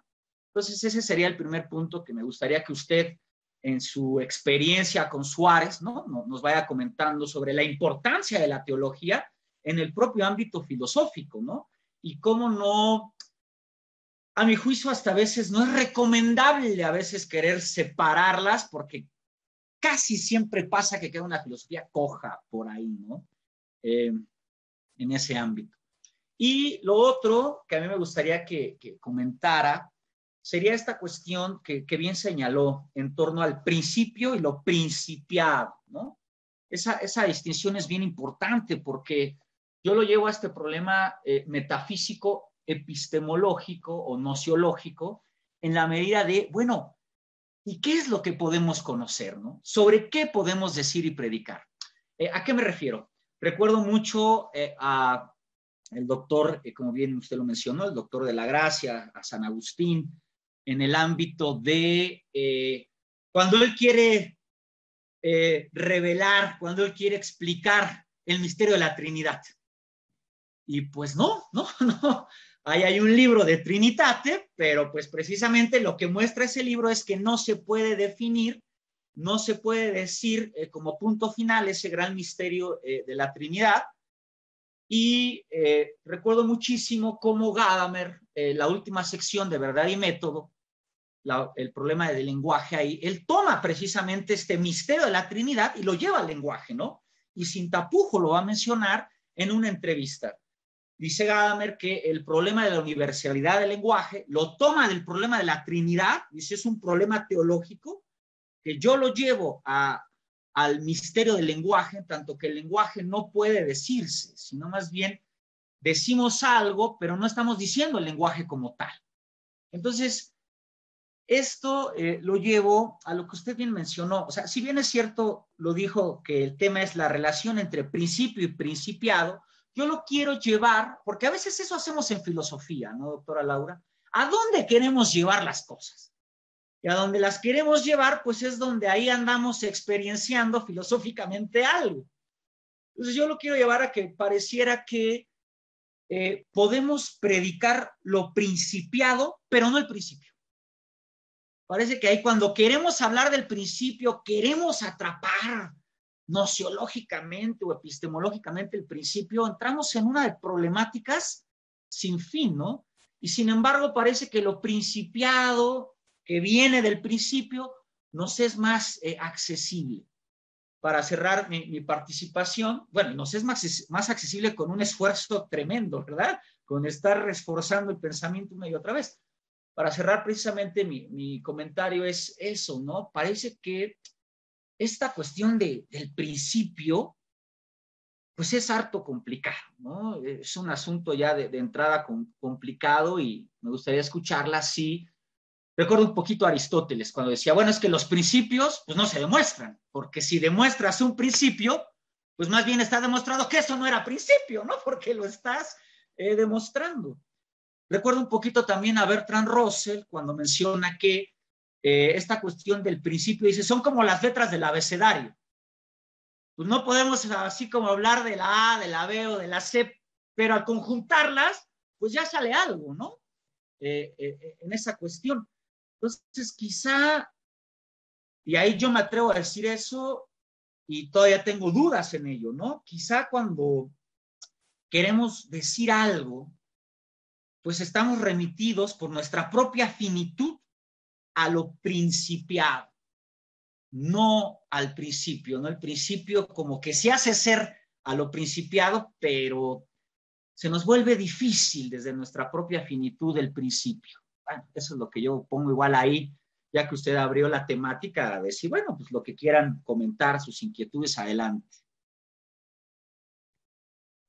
Sí, muchas gracias, Mario. O sea, finalmente, lo que pasa es que es una definición muy interesante, ¿no? Una apreciación muy interesante la que postula Suárez. O sea, un poco vimos la referencia teológica, ¿no? Que es esta referencia ante el problema trinitario. Pero finalmente, para Suárez, esta relación que hay entre el principio y lo principiado, como no es causalidad, entonces no es que la noción de principio se entienda a partir de lo principiado. En la noción de la causalidad, y ahí está, por ejemplo, Tomás, ¿no? Por participación, puedo entender la causa por los efectos. Entonces, puedo no saber qué es la causa, o sea, saber, conocer, ¿no? Conquipere, ¿no? Cachar, captar. Pero finalmente conozco los efectos, ¿no? Y a partir de los efectos hay una relación entre el efecto y la causa. Pero el caso de Suárez con la noción de principio, a mi juicio rompe finalmente, por una parte con la escisión entre objeto y sujeto que vemos en la modernidad, ¿no? O sea, esa noción del conocimiento donde finalmente el conocimiento se constituye a partir de la diferencia que hay entre lo que es dado y aquello que denomina a lo dado. Para Suárez, la definición de principio, en esta relación del principio y lo principiado, no es que sea uno antes y otro después, por eso lo aboca al problema de la Trinidad. O sea, para conocer al Padre no basta con conocer al Hijo, ¿no? Ni conocer, o en el Hijo se conoce al Padre y al Espíritu Santo, ¿no? Pero se habla también de la perseidad, o sea, la persona del Padre, el Hijo y el Espíritu Santo. En ese sentido, me parece que Suárez, si quisiéramos llevar el enfoque a un problema cognitivo, Suárez lo que estaría planteando es que no puede haber una escisión entre lo dado y lo que es abstraído. O sea, en la propia presencia se daría esa, si se quiere ver así, ese conocimiento, ¿no? En la propia presencia estaría el conocimiento, puesto que en la propia presencia se evoca lo principiado, pero también el principio, pues. No sé si me explique adecuadamente. No encuentro palabras, tengo como la imagen, ¿no? O sea, finalmente como el desdoblamiento del principio y lo principiado. Espero ser clara en este desdoblamiento del principio y lo principiado. La noción de causalidad, al sostenerse de la noción de principio, evoca también esta relación que hay entre el principio y lo principiado, pero a la vez mostrando que hay una diferencia real entre la causa y el efecto, cosa que no pasa en la noción de principio, ¿no? O sea, la noción de principio se abocaría a la presencialidad, pues, mientras que la noción de causa a la relación que hay entre el efecto y la causa, o sea, de manera, ¿no? Como escindido hasta cierto punto, aunque Suárez dice por distincio ex natura rei, no hablamos de una distinción res a res, ¿no? Y dice, no hablamos de una distinción res a res porque finalmente la noción de causa se sostiene de esa presencialidad o apertura del principio y lo principiado. Pero a su vez, la noción de principio para Suárez no puede estar enfocada en la noción de causalidad, de causa. La noción de causa ya evoca, aunque no es res a res, pero sí evoca una escisión. La noción de principio para Suárez no. El problema del conocimiento no, o sea, es una discusión muy bonita, ¿no? O sea, finalmente cuando Suárez, lo decíamos la sesión pasada, cuando Suárez se aboca al problema de la ratio entis, la definición de ente, parece que nos rompe paradigmas en el sentido de, bueno, ¿y dónde está la presencialidad, ¿no? ¿Dónde está la cosa? Yo no quiero pensar en definiciones, ¿no? La metafísica no piensa en definiciones, ¿no? Que lo hagan a lo mejor otras ciencias. Pero Suárez finalmente cuando habla de esa definición del ente, la definición de causa, él está evocando que en la definición, otra vez ahí está la presencialidad. Aunque las cosas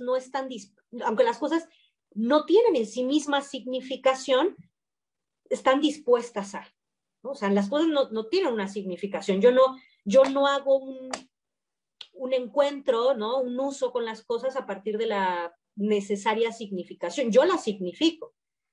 Pero para Suárez eso no quiere decir que no estén dispuestas a evidenciar la relación de lo creado con el creador, del ser del efecto con el ser de la causa, del influjo de la causa con el influjo del efecto, ¿no? O sea, finalmente, por eso utiliza la distinción ex natura rei, ¿no? Y eso viene a plantear dos cosas interesantes, ¿no? Una parte, cómo nuevamente en este tejer eslabones o evidenciar eslabones, cómo vemos una problemática que se está llevando con Descartes, ¿no? Por aquí alguien en el chat muy amablemente me comentaba también de Descartes. Jesús Carlos, ¿no? Incluso citaba aquí a Descartes sobre la noción de axioma. O sea, Suárez no duda, no necesita un genio maligno que le haga dudar de la definición de ente, ¿no? ¿Por qué Descartes sí? ¿No? ¿Por qué la duda escéptica? Suárez no. Nuevamente, ¿por qué? Porque en la presencialidad de la cosa, aunque no tenga significación, o sea, nuevamente es como una especie de optimismo, ¿no? Del conocimiento respecto a la causa, respecto a la res, respecto al efecto, ¿no? O nuevamente al principio y lo principiado. Principio y principio.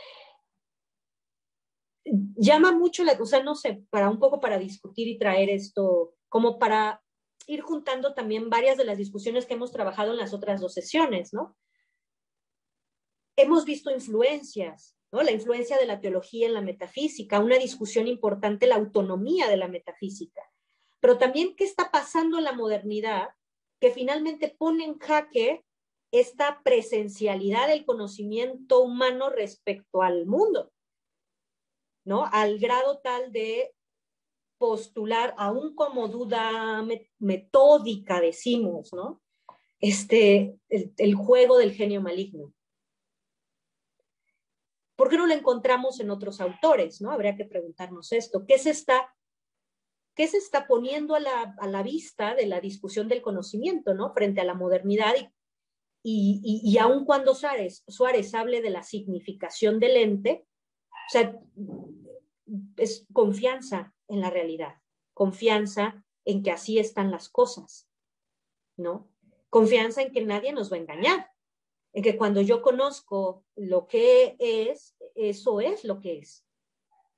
Ajá, y está dispuesto a ser significado por el conocimiento humano, ¿no? Y creo que justamente en la noción de causa, el punto ahí crucial que les traía un poco para que discutiéramos era esa justamente, Mario, ¿no? Que muchas gracias por traerlo a colación. Sí, con la noción de principio, o sea, finalmente no es la causalidad de Santo Tomás, ¿no? Esta causalidad por participación. La noción de causa finalmente se sostiene ante la noción de principio, ¿no? Y eso da cuenta también de cómo Suárez está configurando, 1, el problema de la causalidad, 2, el tema del conocimiento humano, el de la significación, ¿no? Yo creo que hay varios puntos ahí que nos llevan finalmente a ver la relación entre teología y metafísica, pero también a ver qué se está rompiendo, qué se está hilando en la modernidad, hablando aquí de la cita de Descartes, qué se está hilando en la modernidad que no se hiló antes, ¿no? O que no postuló como problema. Especialmente hablo de ¿no? De la duda metódica, ¿no? Con Descartes, que finalmente también, ¿no? O sea, sin la duda metódica no hay certeza, ¿no? Y constituir nuevamente el conocimiento del mundo a partir de la certeza, ¿no? Que esto le llama mucho la atención, Luis, que gusta mucho de Heidegger, ¿no? Llama mucho la atención a Heidegger, ¿no? ¿Qué está pasando finalmente en la modernidad? Cuando se pregunta no por el sentido del ser, ¿no? Sino se está cuestionando por la certeza, la ratio, la causa, ¿no?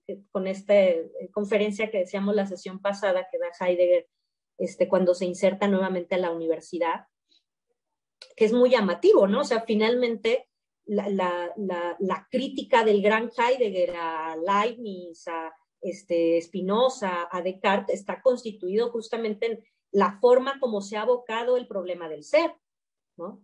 Entonces, ¿qué se está rompiendo? ¿Qué se está hilando, ¿no? Como nueva discusión ante la búsqueda de certezas? Ahí viene nuevamente el tema del axioma, ¿no? Que por eso hablaba como de principios de fe, y no de fe única y exclusivamente a nivel dogmático, ¿no? Sino de una confianza en la presencia. Perdón que utilice un poco estos términos. Gracias, Mario, también por los comentarios. Bien. José Luis González pues nos dice un autor que antecede a René Descartes con el escepticismo metódico es Francisco Sánchez, 1551-1623, que publicó el libro Que nada se sabe, 1576. Gracias ahí por la nota. Tenemos todavía ahí unos minutos para comentar todavía algo y no se nos vayan a ir para presentarles muy breve la actividad del próximo año. Adelante, Luis, te escuchamos. Quizás ya para cerrar y ver lo medieval de la modernidad, que eso es un poco, creo, de las grandes lecciones que nos... es que es muy chistoso, Laura, porque también Fernando, cuando estábamos revisando el problema de las categorías, en realidad el planteamiento que hacía Fernando es que en Kant solamente se está, digamos, antropologizando, ¿no? O más bien, se está dando por sentado el esquema suarista, ¿no? De la constitución de la significación de ente, ¿no? Y esa constitución de la significación, pues es el ámbito de la experiencia posible, ¿no? Es un poco así como quedan las cosas, y ya no son las categorías en Dios, sino que son las categorías en el entendimiento humano, ¿no? Ese es como el salto que se está dando. Pero en ambos casos está el problema de la constitución del ente como un trascendental, ¿sí? Que proviene de una actividad eminentemente intelectual, ¿sí? Entonces, quizás ese sea el tema, ¿no? Entender cómo ha sido un lento proceso histórico el de separarnos de ese esquema que es muy medieval, ¿no? Ahora que hemos estado discutiendo con otros colegas, con Arturo Romero, parece ser que con Schelling es donde se empieza a romper ese esquema, ¿no? Ese predominio de la subjetividad para volver a confiar en la realidad, que aunque Suárez confiaba en ella, parece ser que con su formulación del concepto de ente se abre este abismo para el escepticismo, ¿sí? Entonces, es que es maravilloso, algo que o puede dar lugar a la plena confianza en lo real o abrir un abismo, porque finalmente se reconoce que es una noción por constitución subjetiva, ¿no? No sé si quisieras decir algo, Lau, sobre esto. No, pues, Luis, me das muchísima más luz en el asunto, ¿no? Me gustó esto, ¿no? O sea, justo no lo había pensado por ahí, ¿no? En el sentido de que yo lo pensaba más como ese optimismo epistémico y en la realidad, en el caso de Suárez, pero claro, esta otra posibilidad de que ante ese optimismo se abra también el abismo, ¿no? Entonces me das muchísima luz, Luis, pues eso, para seguir pensando en esto, porque, claro, ¿no? Claro, nuevamente en buscar eslabones, y no solamente hablo de eslabones de pensadores, ¿no? O sea, sino finalmente eslabones de problemas, ¿no? Filosóficos. Y creo que lo mencionaste muy bien. O sea, puede crear certezas, pero también abismos, ¿no? Gracias, Luis. Bien, ya nada más para ir cerrando algunos comentarios. Jesús Carlos nos dice, ¿no dice Aristóteles que incluso anterior al principio de no contradicción es la definición? ¿Qué significa la acribología del libro Delta? Descartes no pone en duda al ente, sino a la verdad de lo que conocemos como ente. Por eso lo invoca. Por cierto, ¿no se encontraría en la disputación 9 de Falsitate el genio maligno? Te agradecen, doctora Laura, muchas gracias. José Díaz dice, algunos de los autores más críticos hacia la religiosidad, reacios a creer en alguna deidad, terminan en religión X o Y por diferentes razonamientos, rutas, etc. Por ejemplo, Sartre.